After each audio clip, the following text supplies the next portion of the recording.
got a chance to grab a coffee, maybe grab a snack. We will be kicking it off with Alex from Heavenue.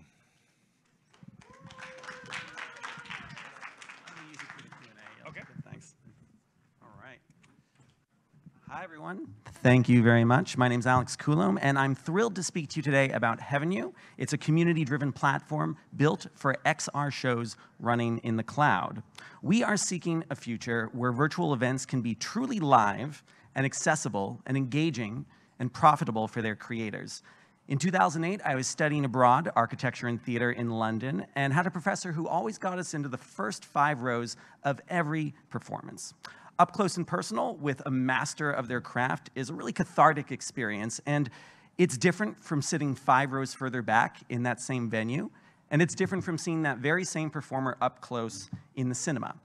I found myself asking, what can technology learn from this incredibly rarefied experience, and what can technology bring to the table for live performance? And that was the seed of Heavenue. People love live events, but they have a high barrier to entry. Even pre-pandemic, not many people have the means to get to a London or a New York City or a insert favorite music festival here. And even if they can, the venue might have unexpectedly closed for reasons. But you know what many people do have? Smartphones, tablets, Chromebooks, computers, VR headsets more and more, and internet. Since March 2020, there has been plenty of talk of how do you create a compelling virtual event, and there's many companies out there that offer 1 or 2 features that creators have jumped on to jury-rig for their live event needs, using cloud computing here or social VR for small groups there, but Heavenue has a comprehensive approach. We're the platform that makes you feel like you're part of a proper live show, up close and virtual, with the same immediacy that I felt back in 2008. How do I know? Well, I felt it again last December. This time, in VR, 6 inches from actor Ari Tar as he shifted between performing as Scrooge, Charles Dickens, Bob Cratchit, Tiny Tim, and experiencing the nuances of his performance. It was a magical and sometimes terrifying experience. For that show, Heavenue engaged over 21 countries of audience members, with Ari acting out of his home in Oregon. And NVIDIA tells us this remains the largest implementation of Cloud XR to date.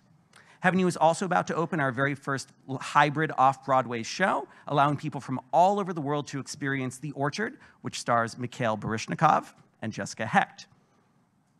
And we have many other projects in the works. So, how does Heavenue work? We're going to try to keep this real simple. But basically, if you've already built an experience, then you set it up on your stage cloud computer, or you can use the new Heavenue Cloud Editor, which is an Unreal Engine wrapper to drastically simplify the creation of characters, costumes, lights, sets, and cues. Then you publish it, and bloop. In minutes, your experience has been copied to 100 or 1,000 or 10,000 cloud computers, so all of your attendees can engage with your show with everything from mocap to audio to show control, all syncing perfectly. And we can even record all of that live data so you can sell it on demand later.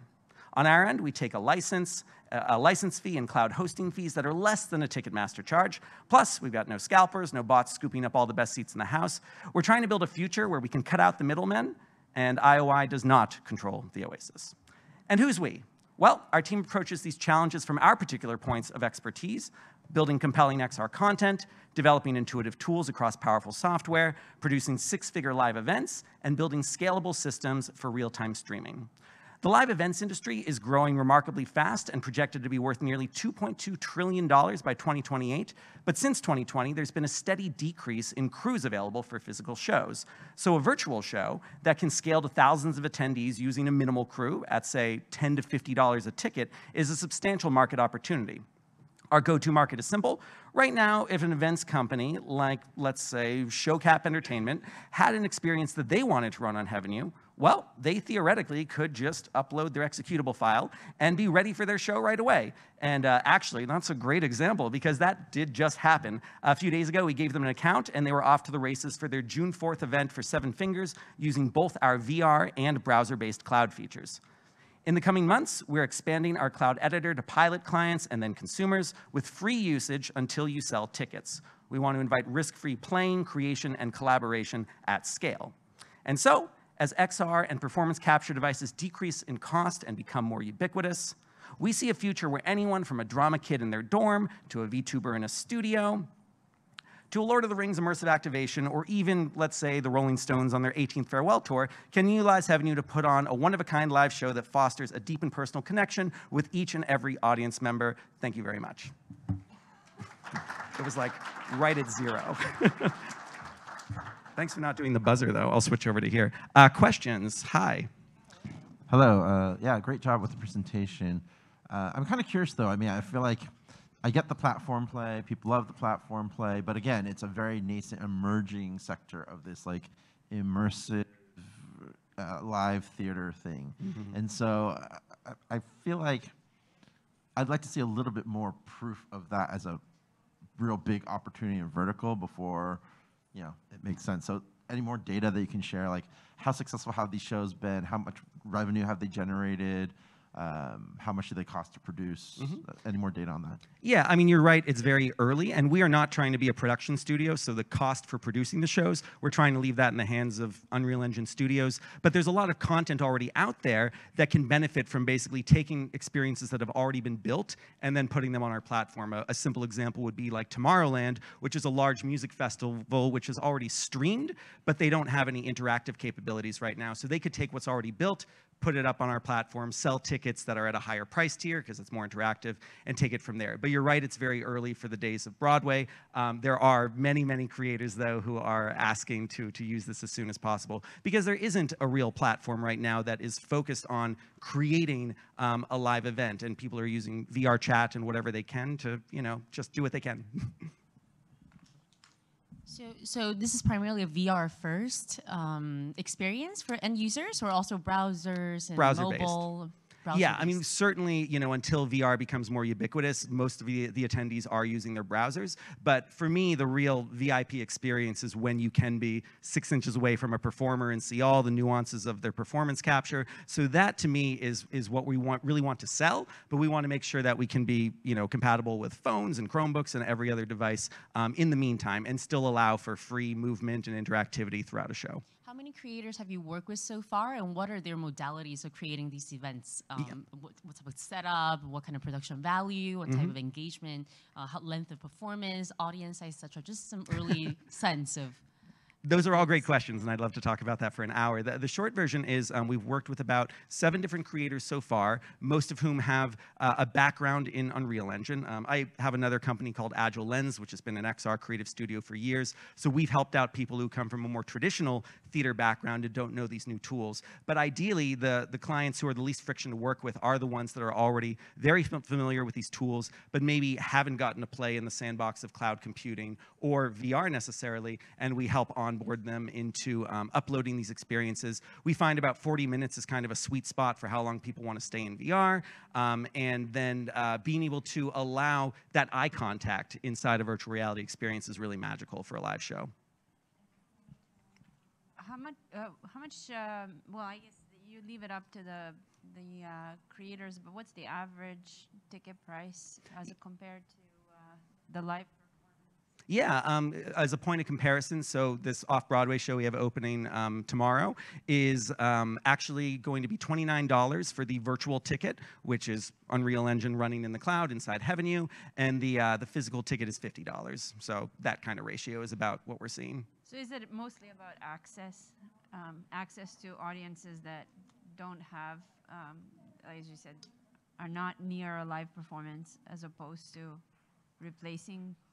That's definitely a way that we get people in, but then what we hope people discover once they've checked this out is that there's so much you can do in a virtual world that you can't do in the physical space. The digital twin we have of the Baryshnikov Arts Center has some crazy things going on. You saw very briefly playing a game of Operation with Mikhail Baryshnikov's body, and of course the physical audience can't do that, especially on an individualized level. So we certainly want to take advantage of things that can only happen in a virtual realm. So as someone that has a background in theater, from your perspective, I'm curious, what do you think is lost by having a virtual performance versus?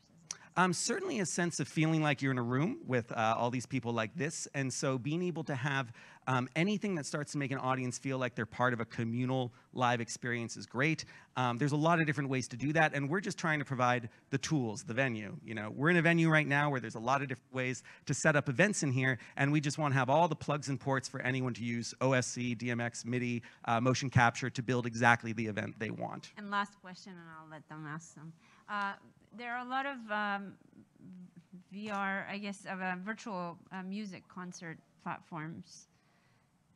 How do you, how do you compete with those?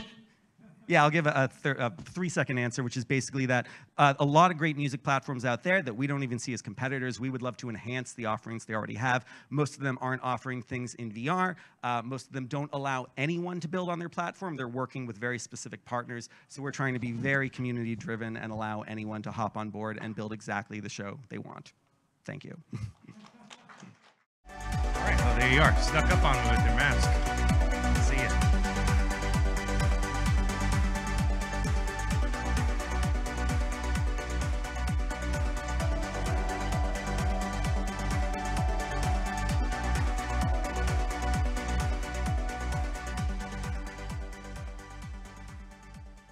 Hello, my name is Ofer. I'm co-founder CEO of RealVR, producer of Vive. And Vive is a metaverse creation and NFT collaboration platform. We have grown to about a few 100,000 active users, and we strive to be the Westworld, the good part of Westworld, for virtual virtual world creation. So just like in Westworld, you have guests coming in, and they have basically a fantasy world where they can do pretty much, it's malleable, they can do whatever they want to play out. That's what we strive to be. And I'd say we're kind of already there. Unlike a lot of properties that say somewhere in the future we'll get there, I guess in the extreme is Yuga Labs, we actually have a utility-based world that's already in existence.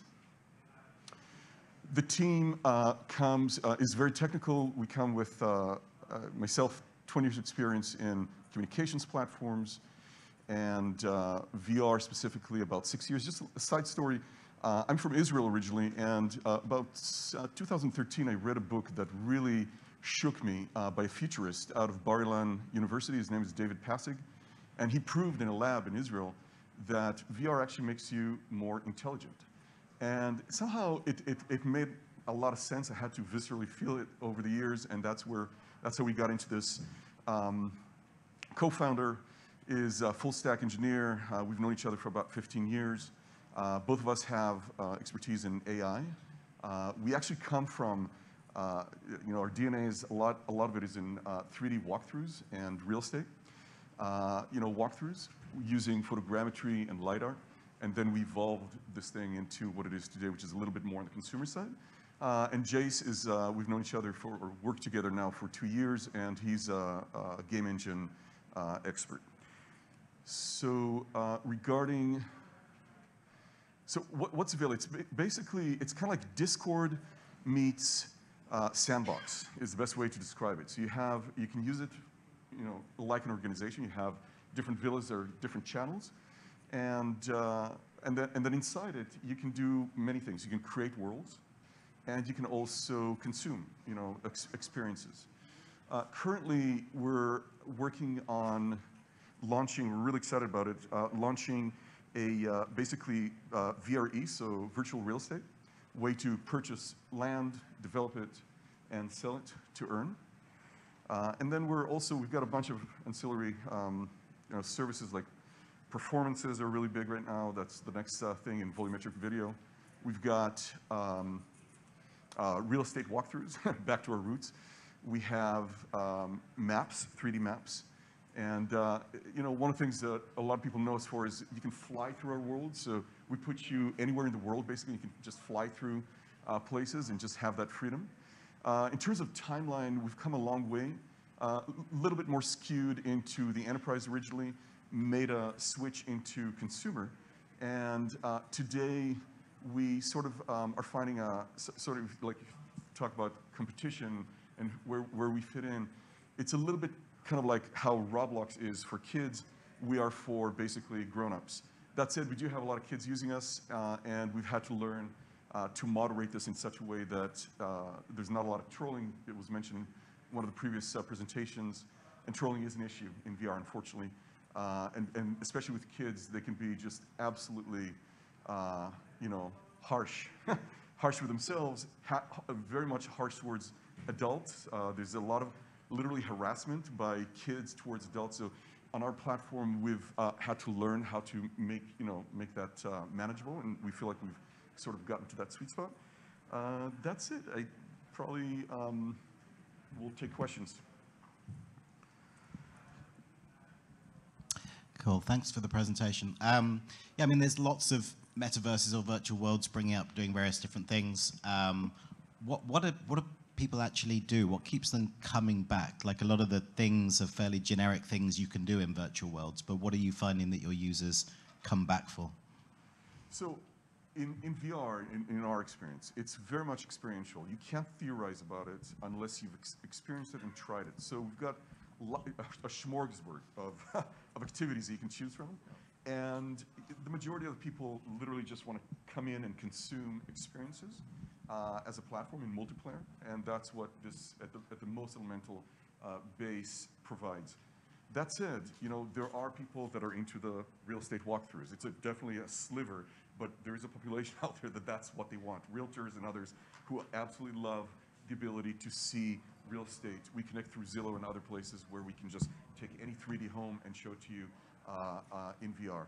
Then there's another, subsection that loves geography, loves to go traveling, and loves to experience 3D maps. So the way we see it, we provide all these types of services, make them available.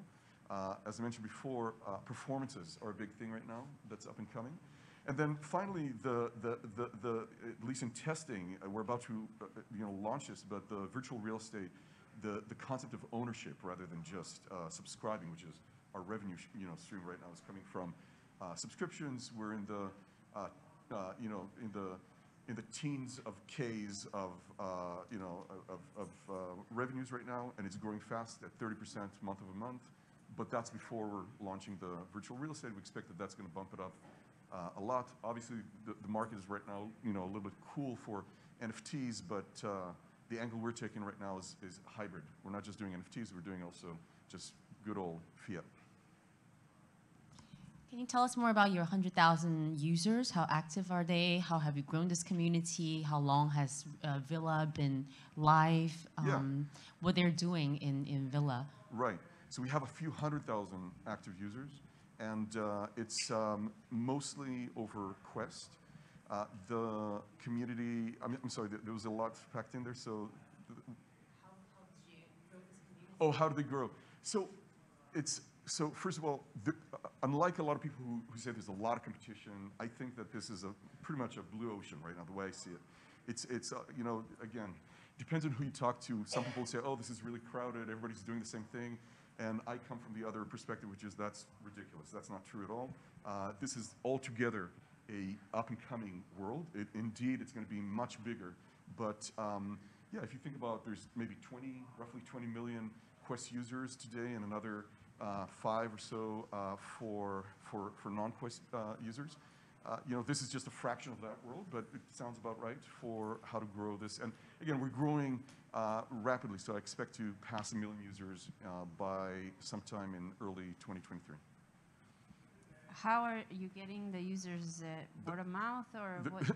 The problem today is that there's not enough content over there. So all you need to do is just offer people something for them to consume that they will come, right? So a lot of people, it used to be, the speech was, hey, VR is like not really there yet, but 20 million is pretty much been proven, I think, by Meta to be a very valuable, very valid number of users. How are we getting the users? Again, there's only so much content right there. So my question is, how come we're not at 3 million or 4 million? And I think we'll get there. No, but like, do you know what is it? So you believe it's the content that is differentiated enough that brings the users that you have currently? Experiences, right? So content is, but this is a multiplayer, so it's more of an experience. You do this together with people. You can do it with your private teams, or you can do it in public. But yes, experiences are, it's a big deal. We find, again, I haven't yet measured it, but I like to think of it as whatever activity you do not in VR, it's about 10x more effective and moving inside VR. So, yeah, I think. So they're just discovering randomly. How are they discovering it randomly? Are the users discovering? So one thing about us, we've done zero marketing. There's a lot of, we feel like there's a lot of talkers in this space. We're not them.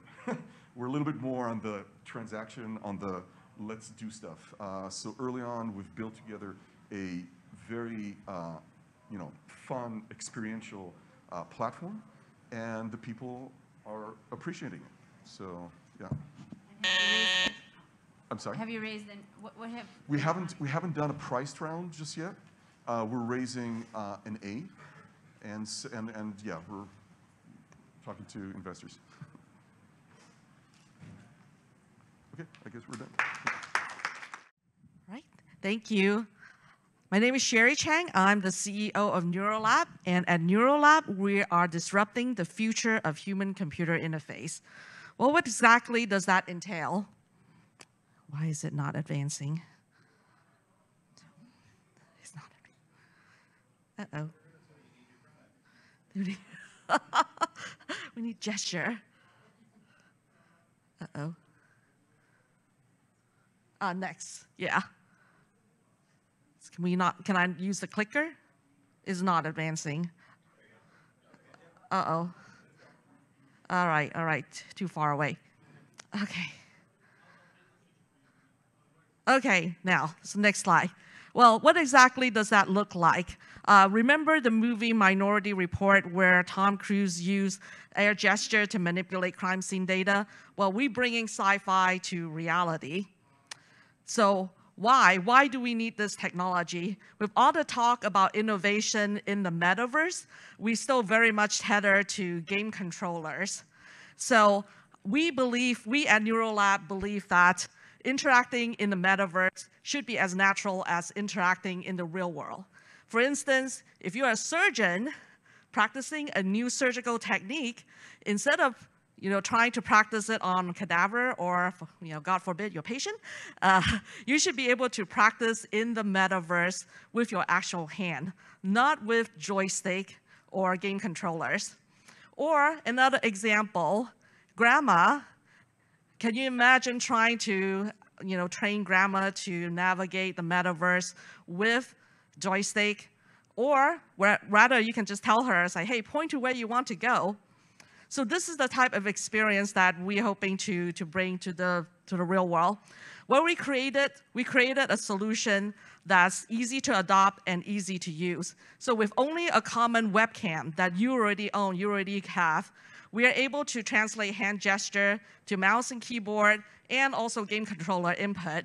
So essentially what that means is, unlike existing solution that requires bulky controllers, specialized sensors, and years of integration effort, you can get our solution working with just a common webcam in 5 minutes without writing a single line of code.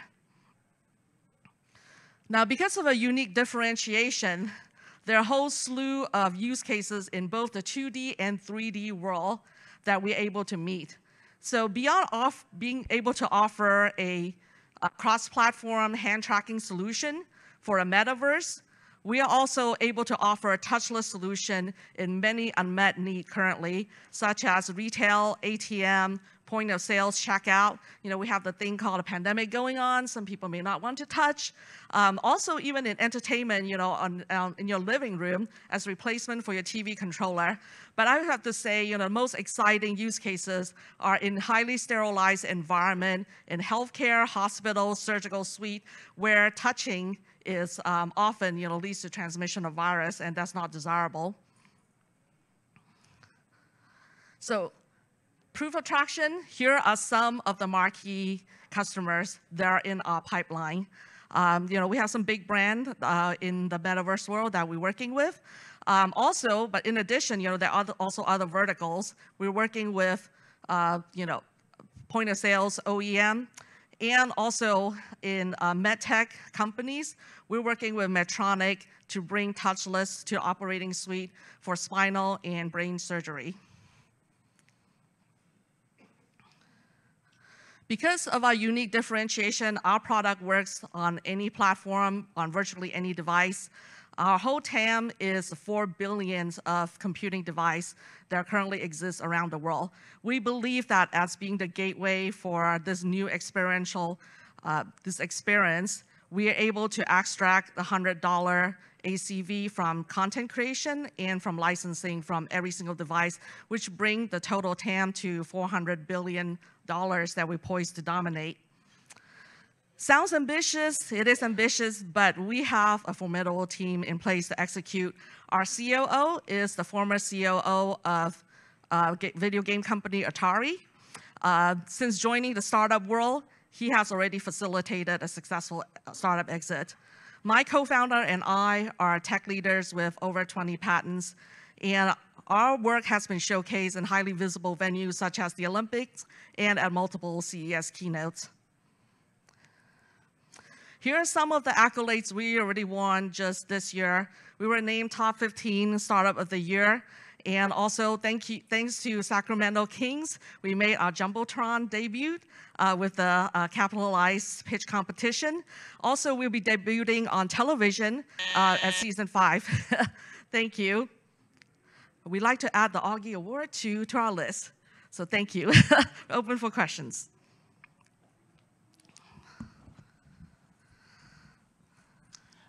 Thanks for the presentation.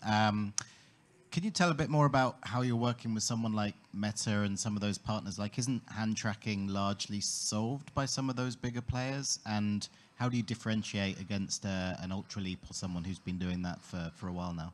Yeah. Unlike existing solution, our solution doesn't require any specialized hardware. So we work with any common webcam that you already have. Additionally, you will notice that a lot of the existing solution hasn't solved the problem of differentiating between intentional versus unintentional interaction.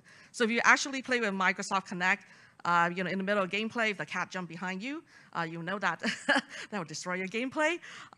So we have patent pending technology that can differentiate between intentional versus unintentional interaction. And in order to adopt a large scale for some of these critical enterprise use cases, you need to have the confidence to know that your transaction cannot be adulterated by intentional or malicious interaction. One of the challenges I've seen with hand tracking solutions is just reliability. Mm-hmm. And what kind of, in terms of accuracy and reliability, what kind of stats do you have? I think the stats is basically our customer pipeline. We have customers that have tried for 5 years to bring touchless solution to market. I'm trying to use Microsoft Connect, Google Solely, Intel RealSense, and we are the only partner they go into market with. So the proof is really in our customer feedback. We don't have a booth, but we're happy to give you a demo, and you will know that, compared to existing solution, ours is far above better. And in terms of going to market, so when will products that use your technology be available in the public? We are, our first go-to-market is working with OEM and partnering with them as an ingredient. So this way we can address, large market quickly. Yeah, I mean, we're already collecting revenue from licensing from these OEM partners.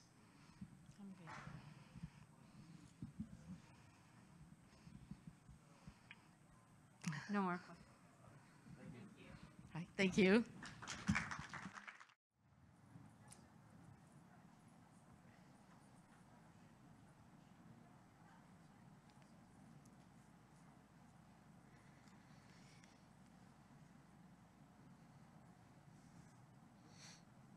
Cool. So my name is Giovanni, and I'm the co-founder of Vitruvian VR. When we started, we really were thinking about the current market of VR simulators, and we were quite puzzled because there wasn't a proper 360-degree simulator yet. And so we started with our own prototype. The one you see, it's a 3-axis prototype with 2 joysticks. And it's powered by Space Engine, which is one of the most sophisticated space simulator engine available today. The validation has been a blast. We have been to many, many public events. We boarded more than 3,000 people. And we eventually partnered with Wired magazine that brought us to many locations, beautiful locations. But it wasn't just the validation from the consumers. It was more from the pros, from the space agencies and so forth. And let's hear what Laura Winterling, the former ESA astronaut trainer, thinks about us. You immerse completely in it. All your senses are in it. You're controlling the thing. You can fly it. It's real fun to do loops in it, backwards, forwards, to the sides. From the imagery, it's amazing. It's what you would expect from VR. It's pretty new that you can have that speed flying, from planet to planet or among stars or something like that. Quite a chill for the brain, I have to say.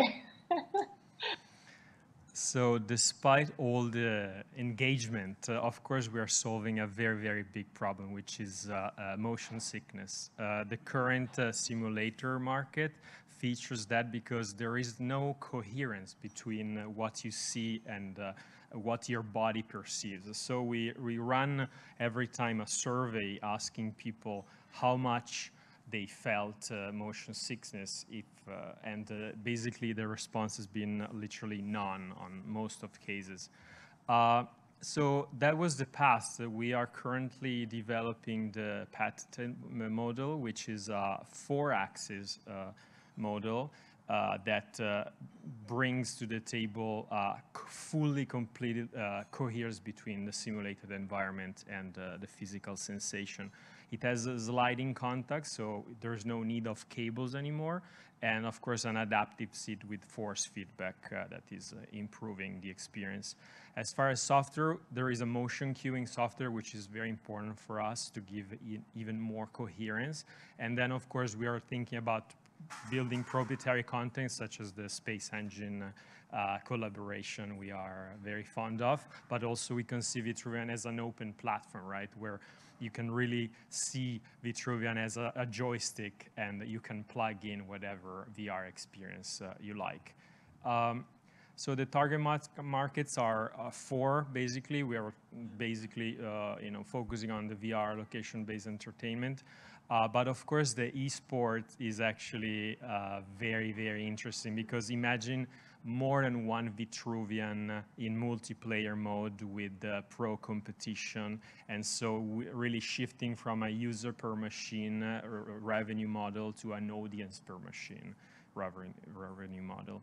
The demonstration of interest has been amazing, because we cannot disclose it publicly, but just to show you how many entities asked us, okay, when it's ready, when can we buy this machine?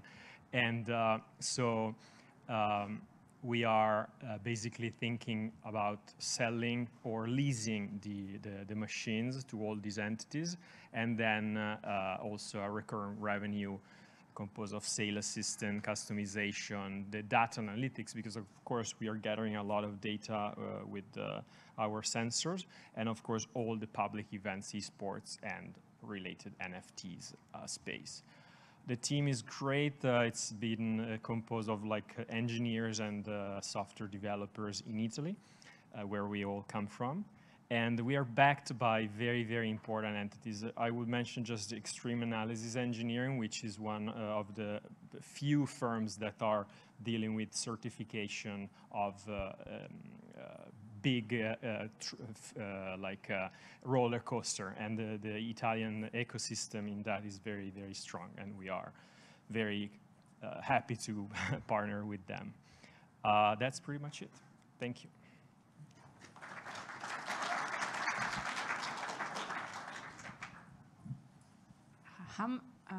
Are we going into questions? How much what's the cost of the hardware? Sure.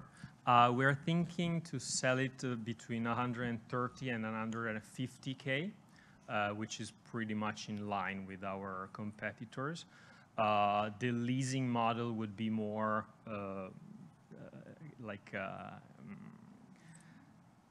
variegated in terms of revenue. But we are still studying both models for now. Yeah. Hi, thanks for the presentation. This looks like a lot of fun. I can see selling units and people enjoying the experiences. How do you think you can turn this into a venture scale business, and how do you do that? Well, basically, we are receiving, as I mentioned before, many requests from huge entities in the theme park and the location-based space. So we are really focusing on selling or leasing them the machines, and then they would eventually create their own ecosystem in many different ways. Our effort is to just provide our clients with the best machines we can. And is there, with your different kind of target markets, could you start selling it more to military or flight training and things like that? For sure. I mean, as Laura Winterling mentioned in the video, of course, there is a huge interest for the European Space Agency in this kind of machines. We have received interest also in the Italian ecosystem. We cannot disclose publicly the entities, but of course there is interest. For now, for us, we are in the early stage, and we definitely must focus on something. So it would be just prioritizing who is the first client, and we will just satisfy it. Sure. I just had one question I wasn't really sure from your presentation. Are you trying to take this first product to scale, where the Vitruvian, this style, or are you waiting till the next one that's the cockpit style that you want to take to scale? No. We want to take to scale this one, the existing one. Of course, it's very customizable. Like, this is just one of the potential seats. So it's meant to be space diving, right? But we are, of course, we are very flexible in terms of the seat, the positioning of the body. And then how many experiences do you have? So you have the space diving one, yeah. How many? Right now we have just two, the space one and the hang glider experience, which is very fun. You basically fly through and you have to press through rings in a mountain landscape. But of course the challenge for us is really, let's make it an open platform for all kind of VR software that are existing already, yeah. Any specific reason that you haven't worked much with US space companies or potential customers? Oh, for sure. Of course, we are very pragmatic, so we know that maybe the very first clients would be European because of the assistance and so forth. But I mean, the market in the US is huge, and also the Middle East and Asia. I've been living in Asia for 10 years, and I see the VR location-based entertainment growing so much in that region too. But the first target market is definitely Europe. Can you share a little bit about margin and projected revenue size? Sure. How many systems do you intend to sell? Sure. So the plan is to sell between 10 and 15 machines the first year and then scale up. To give you the sense of the interest, like we're talking with entities that want to buy between 10 and 20 machines, right? So they are big entities in the theme park ecosystem. So we are, of course, trying to be conservative, but we want to grow exponentially in the selling of and manufacturing of the machines. Margin? The margin, well, I'm on the creative side. I wouldn't be too into the economic side, just because. These numbers are just give you a broad sense of what we are thinking about. How much capital do you need to get to start shipping the products out to customers? It's 2.5 million USD. That basically will bring us to finalize the final product and certified, because of course certifying these machines is costly. And then we are basically aiming to finish this process the first time in 1 year, and then be ready to present it to the fairs to accept the first pre-orders. Thank you. Thank you.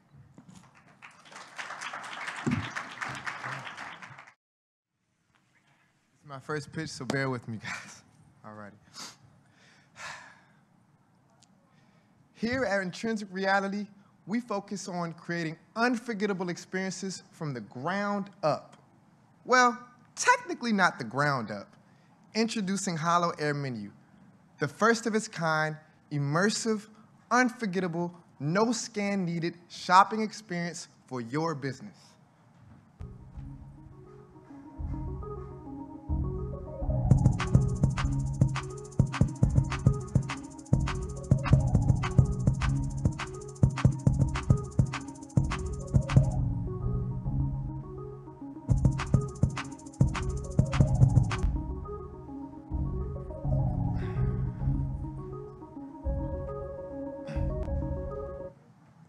My name is Quentin Turner, founder, CTO of Intrinsic Reality, and we are leaders in design. To begin our story, we're creators, designers, all motivated by one dream, and that is to continuously lead the AR industry and by designing beautifully unique, impactful, and practical solutions. So we can begin with our AR market. It's $97 billion, which is a big freaking number, and it's a lot of money to be made. The next stat is that 70% of consumers and 67% of media planners and buyers want AR ads now. The next stat is that 45% of annual growth rate is expected for handheld devices. So over the years, our market will continue to boom. The next stat is that 70% of Americans don't even know what AR is. But the most important stat of all is that 36% of consumers claim that the biggest hindrance is the user experience itself. So what creates this 36% problem? The first is a counterintuitive user interface.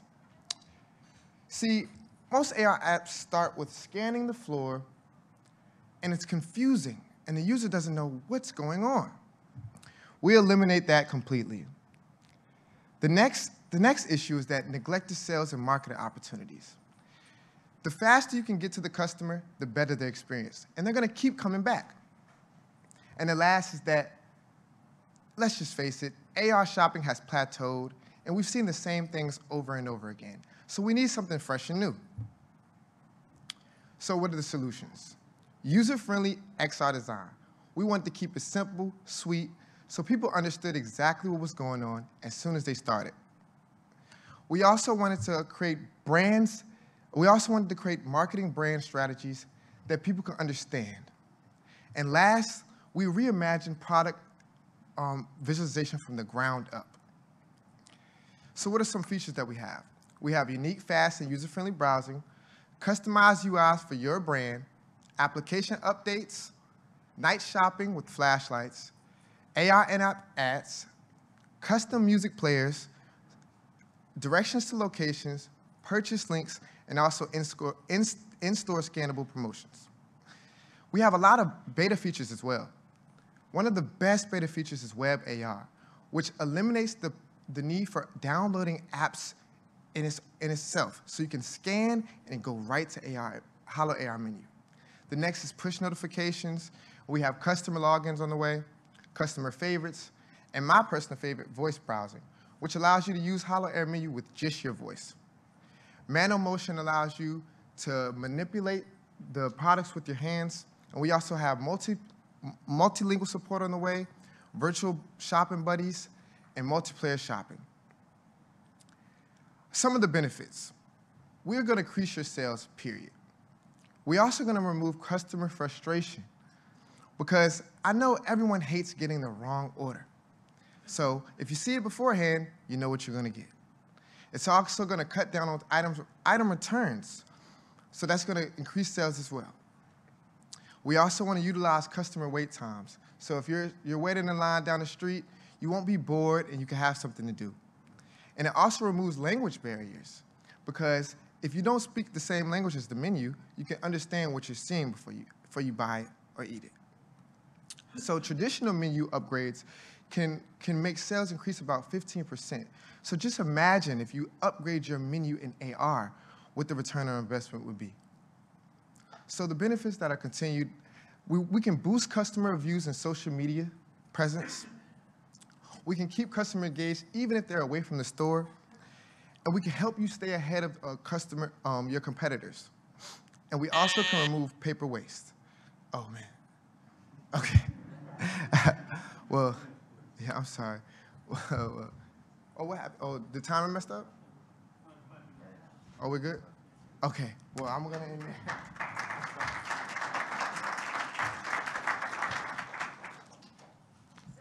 Just to clarify, you design the menu for the customer, or you give them a platform that they can use? We design the menu. You design. Yeah, for the customer. So we're a small team, and we want to put our design forward so that we can make the industry a little bit better. And we want to go from store to store and basically sell it. And our go-to-market strategy is actually targeting virtual conglomerates. So it's like a big company that holds around 15 to 25 small mom and pops. So we want to go to them and try to sell our product rather than going to each small mom and pop. Yes. So we also have NFT consultations and also product photography that we'll be providing as well.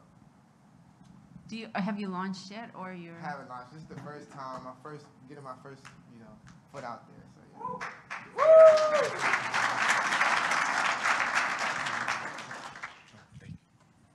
Yeah, thanks for the presentation.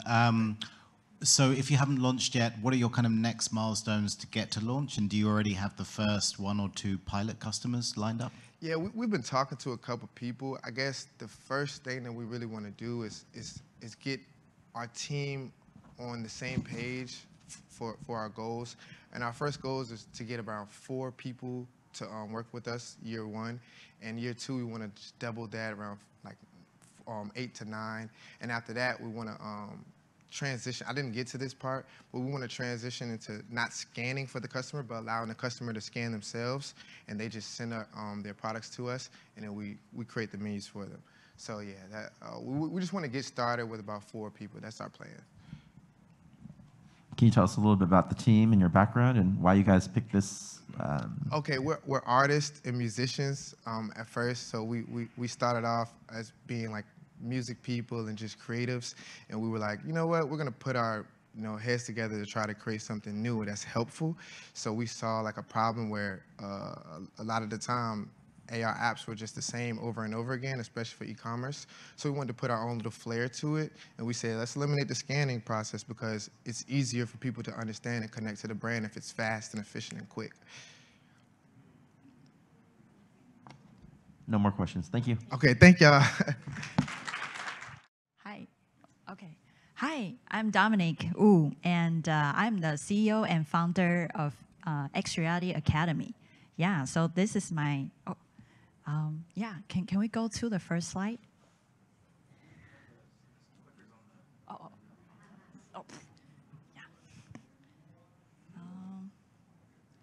yeah. Yeah, first slide. Yeah, hi. Thank you so much, everybody. So my name is Dominique Wu, and I'm happy to share with you my startup, XReality Academy. It is XR training for everyone. Okay, so let's talk about my XR journey. Back in 2015, I started XReality YouTube channel. I start sharing XR knowledges and create a lot of videos while learning and teaching. So right now we have 1.3K subscribers. After a few years, I start XReality Meetup. Now we have 185 speaker events and over 800 members. Every Saturdays we have events. So that's my insist. So during the event, there are a lot of my attendees asking me that one very question: where can I learn XR?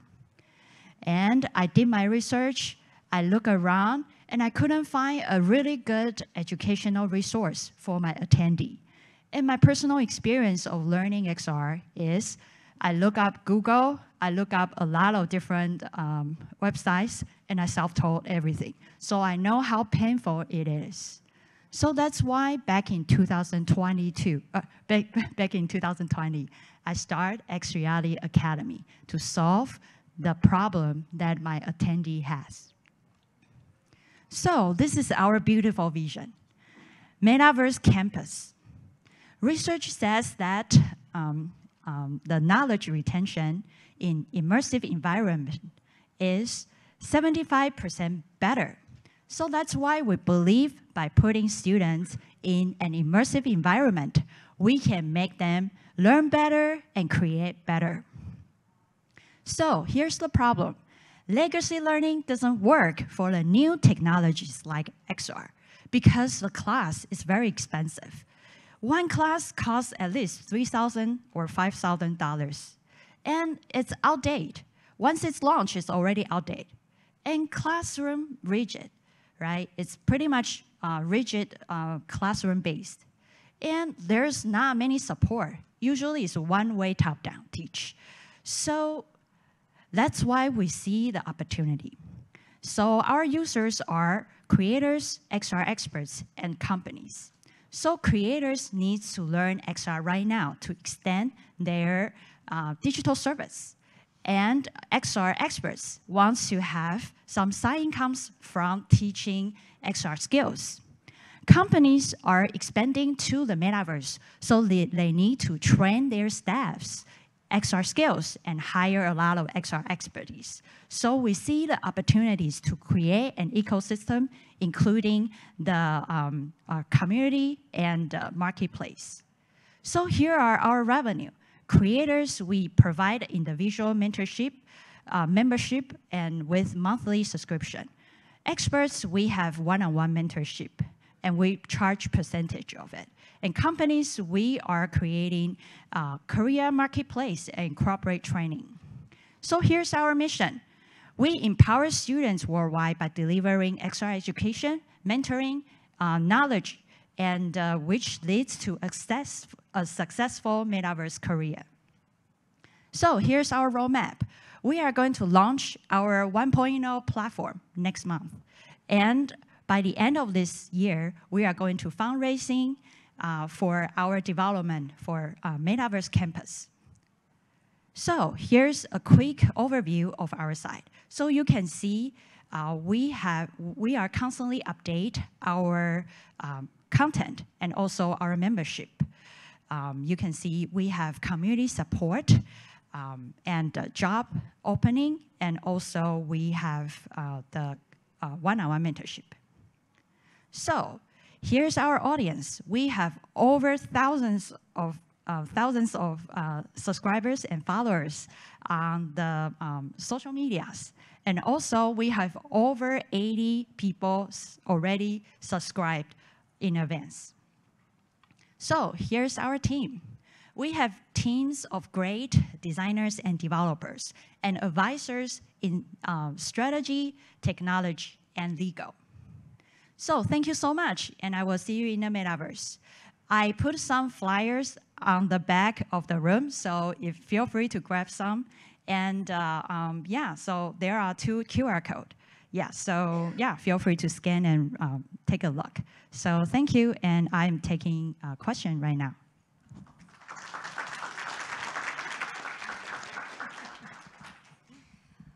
Can you elaborate a little bit more about the nature of the content and the classes that you offer? Yes, pretty much for the mentors, we have 2 types of mentors, actually 3 in the future. The first type is called skilled mentor. Skilled mentor, we have a qualification. Once you work for a big company or a professional industry for more than 5 years, then you are qualified for skilled mentor. And skilled mentor can book, people can book one-on-one mentor with you. And as for course, people can sign up to create courses. And we don't want you to produce one finalized course at one time. We want you to break it down every week, every 2 weeks, and you upload your course. For example, people are good at business, people are good at design or development.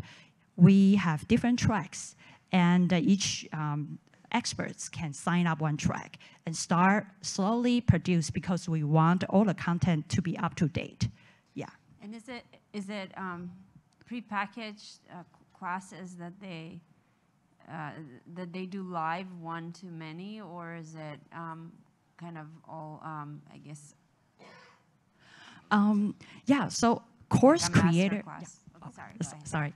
Yeah. So as for course creators, we will have kind of like different types of levels, and we encourage creators or the course creators to provide an open or project-based kind of the course. So pretty much we will have foundations, and once you finish what's required, and we are encouraging the teachers to create a lot of assignment.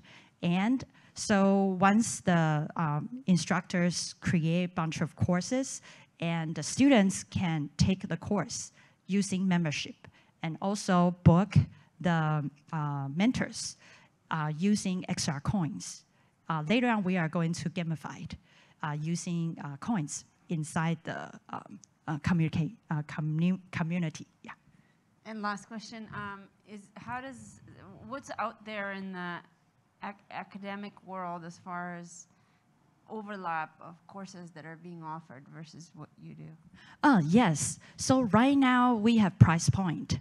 Our price is membership from $1 to $45. So because our goal is to open XR to everyone, open XR education to everyone. And now we have elite courses. For example, MIT, right?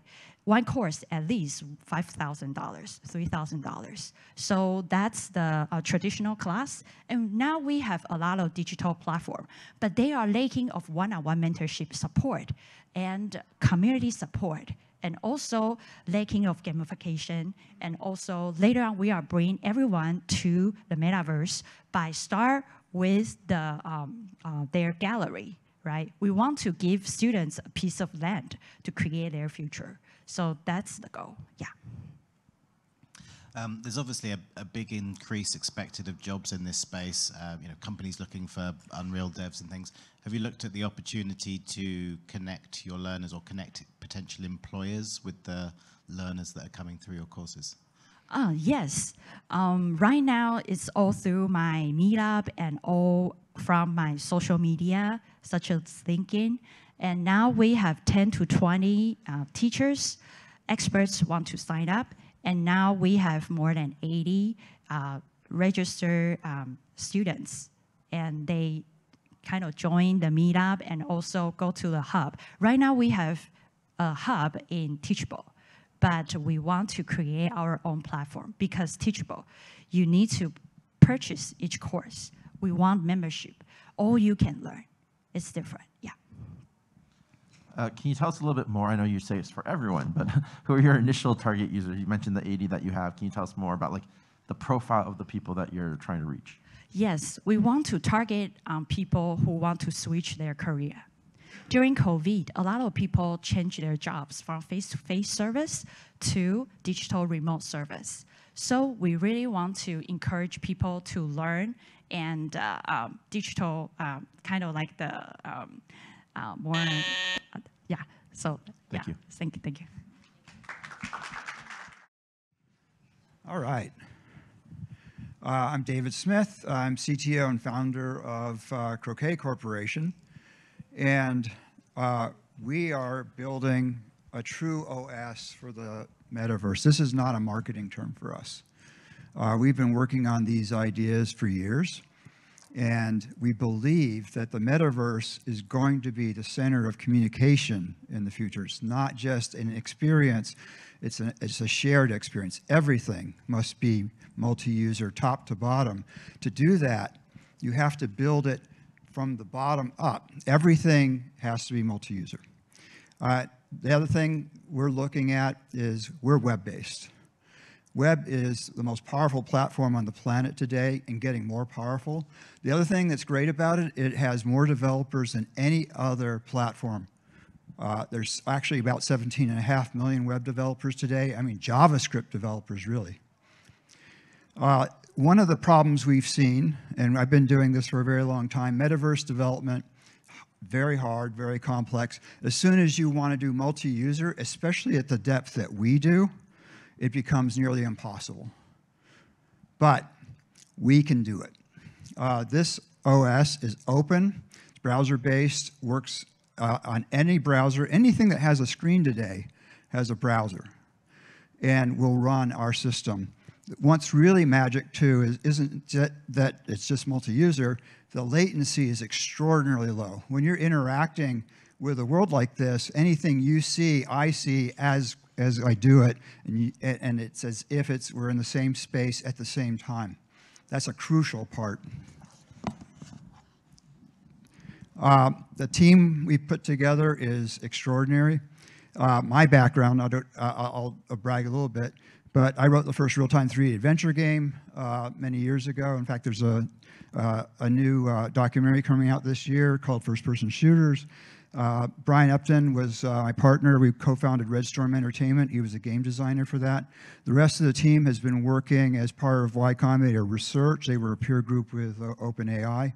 We are basically system architects and language designers. We build real hard systems. This is an overview of the system that we built, a true OS, a true stack. That middle layer, Croquet OS, shared virtual machine, what's going on is everyone's running a shared simulation, but the OS is actually part on your device and part in the cloud on the edge. But the edge side is a very, very simple and super, super fast reflector. This is an example of the system running. You're going to see a number of micro applications here. The first one is a simple bouncing application. I brought both users together in the same thing, and basically it's a presentation mode. As I move it in one, it's perfectly synchronized on the other. Here's a shared asteroids game. Again, perfectly synchronized. And you can see this, by the way. I'm happy to demo this after this. This is a multi-user text editor. One thing to notice, this is not like a CRDT, or this is instant updates. This is a live Bitcoin visualization, and of course it's perfectly shared, and you can see how the system works. This is where it gets really fun, because this is not just a deployment platform. This is a full multi-user development platform. I click on that flamingo to pause him, I bring him down here, and what you're going to look at in a second is the code that was running that flamingo. Now this is multi-user. Everybody in this space is seeing exactly the same thing. We modify the code so now he's flying backwards. Here's another example. This globe is live data, basically almost every single commercial flight on the planet. You can see that's Ukraine right there.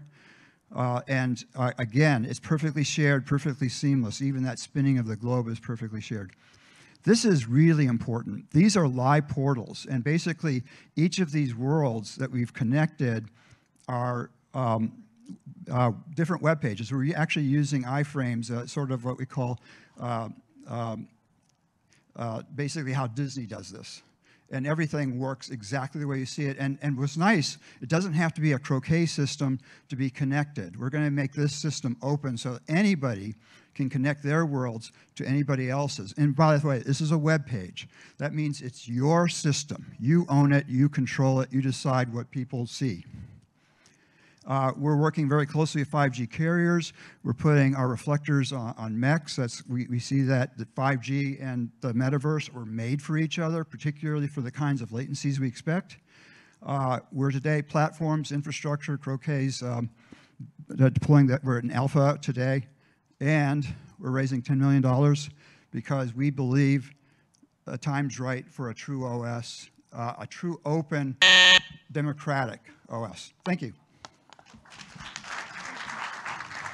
Thank you. Thank you for the presentation. I'm not sure I heard about the revenue model. Yeah, so we sell messages, basically. It's sort of like Twilio or a pub subsystem. When you interact with an object or interact with a scene, we send a message to the reflector, and the reflector broadcasts that. That's what we charge for. So basically, our business is really the communication side of the system, which is essential. And what's nice about it, the system is so good and so fast, it'd be crazy for somebody to try to recreate it. It's really just it's a gem. What are your existing user base? Right now, we are really, right in alpha, we've got about 200 developers that are beginning to develop on top of this platform. We'll be going into beta in about a month, but we're actually extraordinarily excited because this is the only system that allows the developer to not have to worry about multi-user. It just works top to bottom. I mean, even complex simulations are perfectly shared in this. So you don't see any competitors in the landscape? Not yet. I say the competition is people who think they can roll their own. And a lot of people think that until you've done a lot of networking stuff, multi-user, you actually think, oh, that's the easy part. That's incredibly hard. So we actually don't, we expect that once people start using this, it's going to save an incredible amount of time, incredible amount of money. This is the way you're going to build multi-user applications in the metaverse. And like I said, metaverse is primarily a communication platform. So we see this at the heart of what the metaverse has to be. And what is the go-to-market strategy to acquire developers to start building more developers? Yeah, we're working with 3 kinds of groups. First of all, we're opening up the system to anybody, so standard approach there. We're working very closely with a number of enterprise companies, about 5 of them right now, for actually some critical infrastructure. Our stuff is so fast you can actually use it as a control system for, say, rides in a theme park. And the third is we're working very closely with digital agencies, and we've got a number of them building applications already on top of the system. Thanks. How many concurrent users can you guys accommodate in real time? It depends on the complexity of the interactions that you expect. It's just like we're not violating any laws of physics. Typically, you're looking at 50 to 100 people, which is kind of a standard. However, you can have, since it's a web page, you can have them, we expect there's going to be billions of these different experiences. You'll certainly have crowds showing up at certain things, but we can always, just like anybody else, you can spawn out another shard. Or actually, there's some other things we're doing too that would dramatically increase it. If it's just people who are watching or listening, we can actually do millions. It scales really, really well. Can you tell me a bit more about the team beyond the founding team? So how many people are you, and who, once you've raised this, who are the critical next hires that you need to bring on board?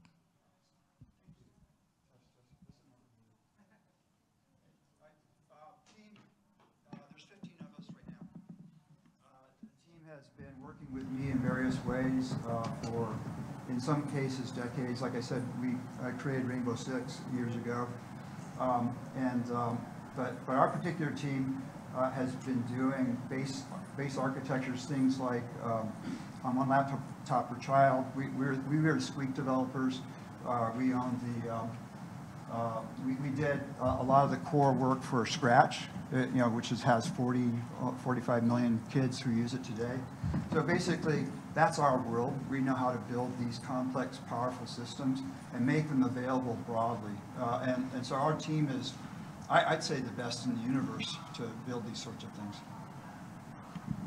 What are some of the use cases that developers are focusing on right now, some of the verticals? I can name a couple. One of the things I showed you there was live data feeds into the system. So digital twins are going to be huge for this.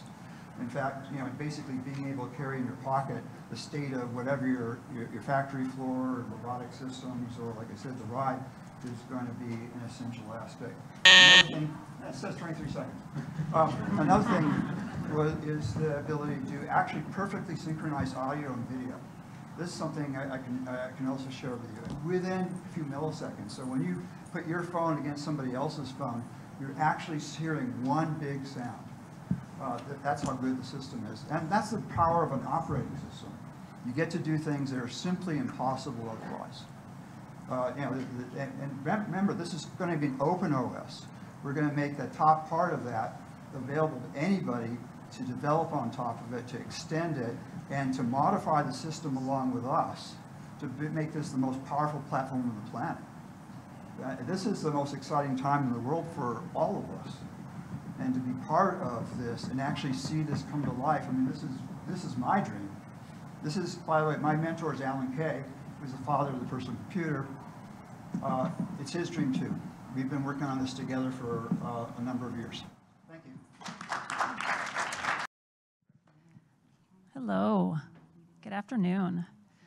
All right. My name is Amber Hawks. I'm pleased to be here today. I am the co-founder of Pebble XR, here with Ariella, another founder.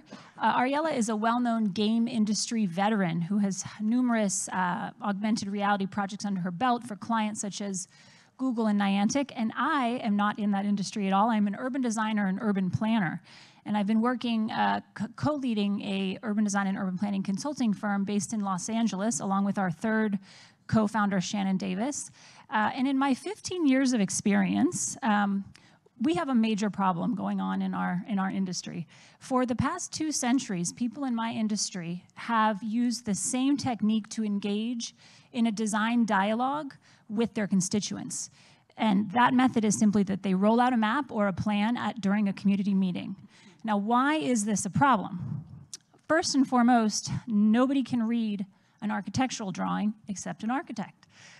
Secondly, these interactions are dull and uninspiring. And perhaps most importantly, the people who come to workshops do not represent the diversity of the people who will use projects. We're talking about the museums, the street spaces, the parks, the city halls, the new buildings.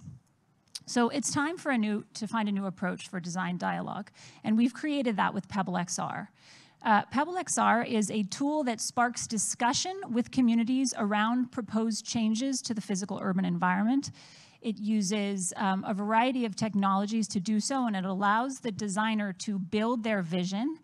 But really cool, what it does that's really cool is it allows the community member then to comment on those proposed changes. So that two-way dialogue is something really unique with this product, and something that we're really excited about. I'm going to take you through the 3 apps that we developed over the last year and a half, all of which together constitute Pebble XR. The first app is a desktop application. We call it Desktop Tour Maker. And in this, the designer or the urban planner or the real estate developer or whoever is using this product creates their tour. They can have a starting point anywhere in the world. They figure out where they want each of the stops on the tour to be. Then they look in our graphics library, our 3D graphic library, pull out whatever image they want the neighborhood to visualize. Do you want a roadway here? Do you want a bike path? Do you want a park bench? Do you want all these trees? And so they pull it out, they place it in the stops, and then they ask the questions. There are about 5 different types of questions you can ask. Then that same designer goes in location to the actual location and does any necessary editing. Is my 3D object too big? Is it oriented the wrong way?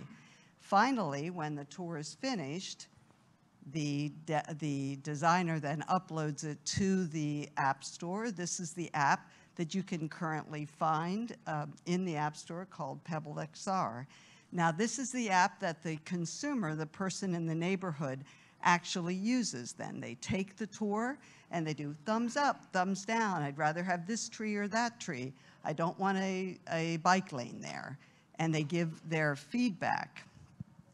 Now, who can use Pebble XR? One of the things that has been really interesting to me, not from the urban planning community, is that, and I don't know that you all know the size of this opportunity. Do you know that every project that gets approved, whether it's a development project, multi-use housing, all the way to a park bench, has to have community input? A percentage of every one of these budgets goes, sometimes 10% of the entire budget goes for getting community input. So we think that the market for this type of application is huge. So where are we now? We have developed this amazing product here, and we have been using it throughout Southern California.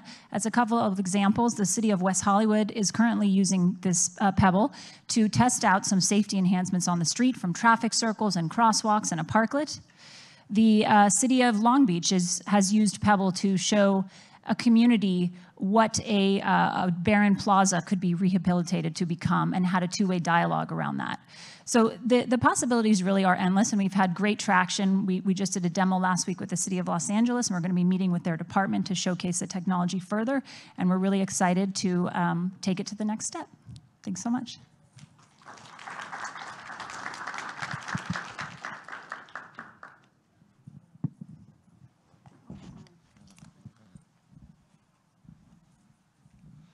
You mentioned some of the pilots or customers that you have. Talk a little bit more about the revenue model. So how much are people currently spending for campaigning for these public works, and then how much will you guys be charging?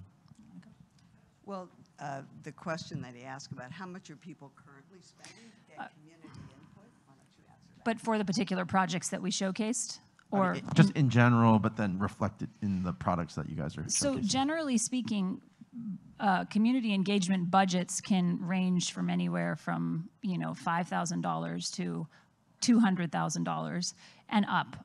For large scale infrastructure projects, we work on a lot of transit planning projects, and the budget is way above that. And right now, to pay for 15 consultants to go to a public workshop and all the prep and all the facilitation, the costs are exorbitant. So this actually can be a lot more cost effective for clients like cities who need something. It will also, it gives them, it kind of open sources it so that they can get feedback from more people, and it also lowers the cost for them as well. So in terms of the business model, and we have not worked this out yet, this is still in the demo stage. Our plan is right now, what we've been doing with these demos is we create the tour for the municipality or the developer, so we're doing all the work on the back end and then making it available to their constituents. But the plan is to make this a SaaS model. All of the technology that we've created can be licensed. And then the licensing model would be related to how many tours are actually created and the usage of those tours. So for example, the city department we met with last week in Los Angeles, which is huge, the largest in the country. We're talking massive scale. And what we're doing with them, this is, I think, of interest to people because of COVID. They haven't been able to have these community meetings. So this person told us hundreds of projects are on hold. If you ever wonder why it takes so long to get something built. And he looked at this and he said, oh my God, this is the answer to our problem. And so the first thing we're going to do is create a bunch of demo projects for that person.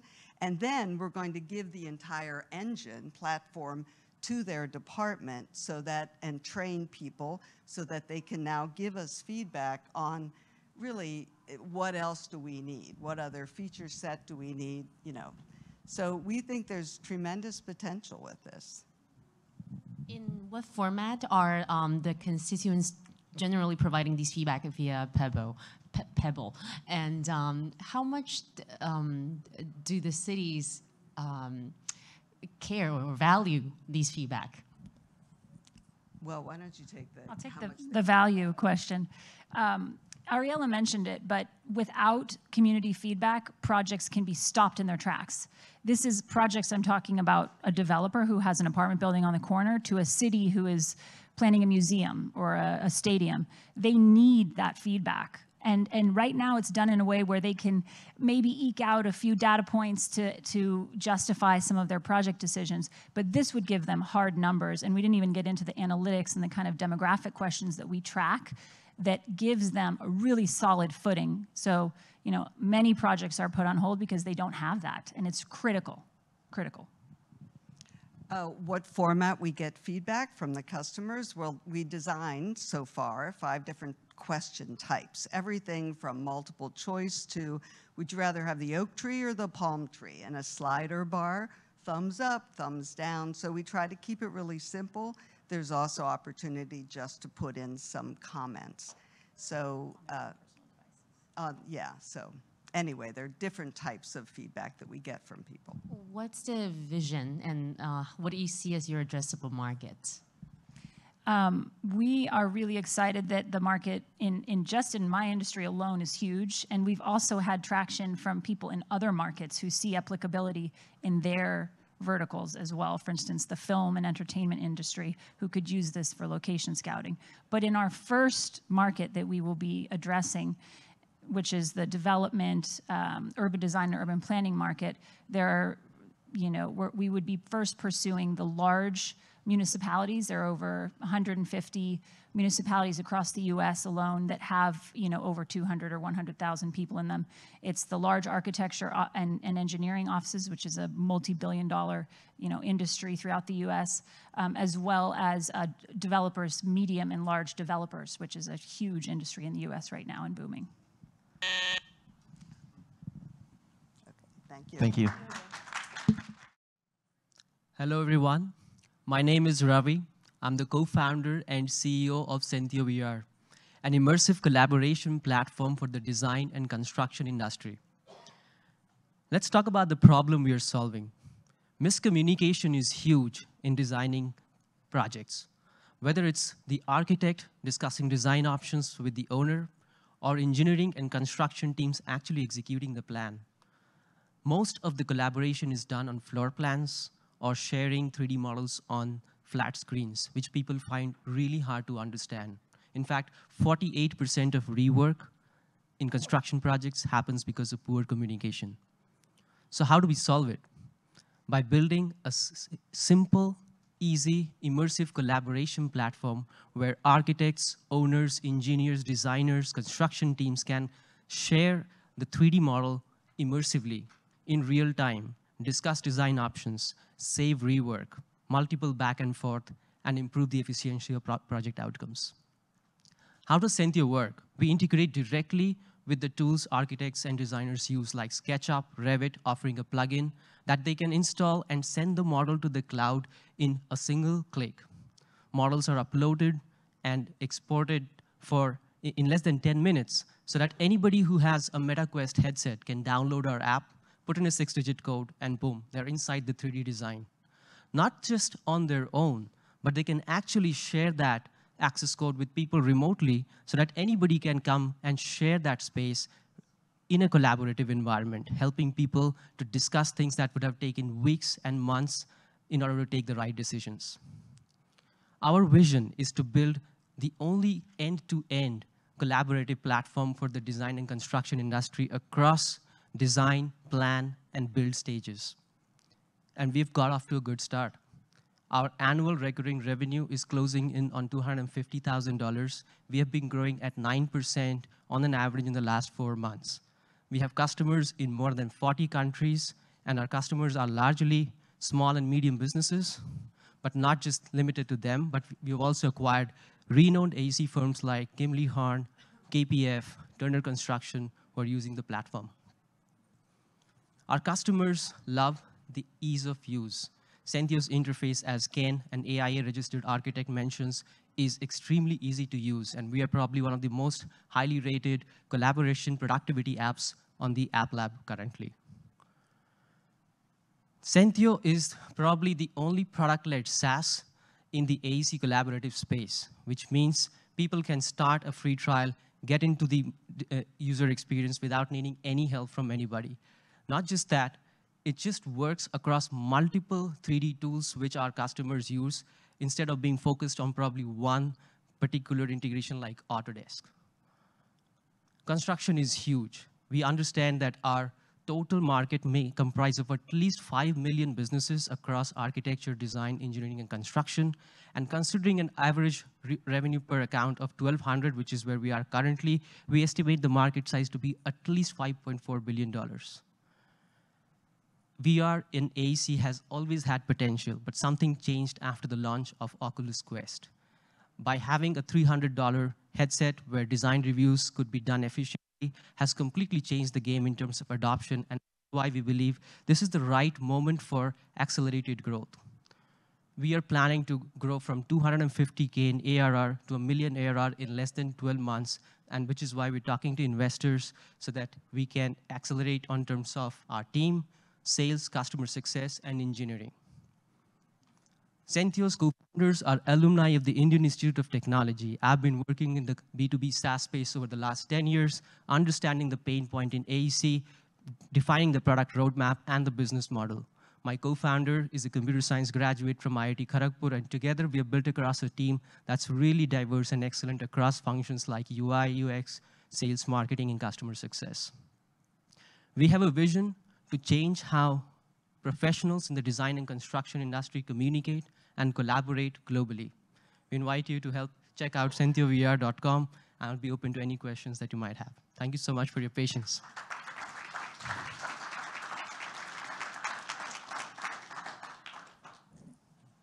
Thanks. You mentioned you were raising a seed round. How much is that, and can you kind of describe what the use of funds is? Right, so our overall plan is to raise at least 1.5 million US dollars.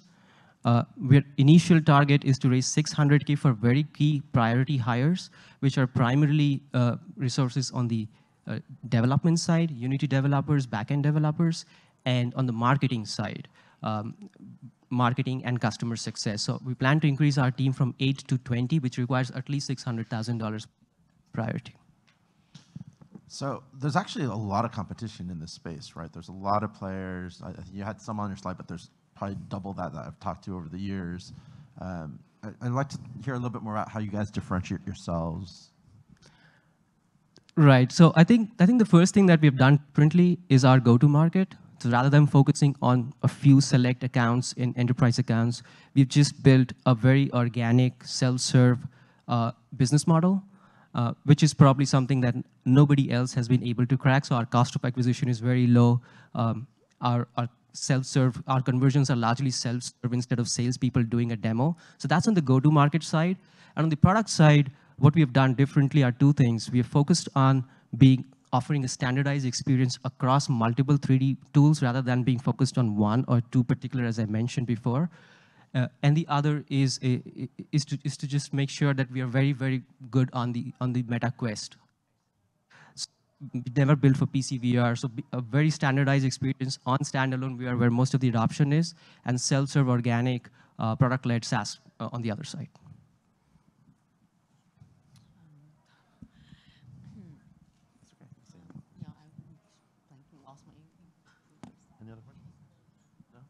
Okay, I think we're good. Thank you so much. Thank you so much.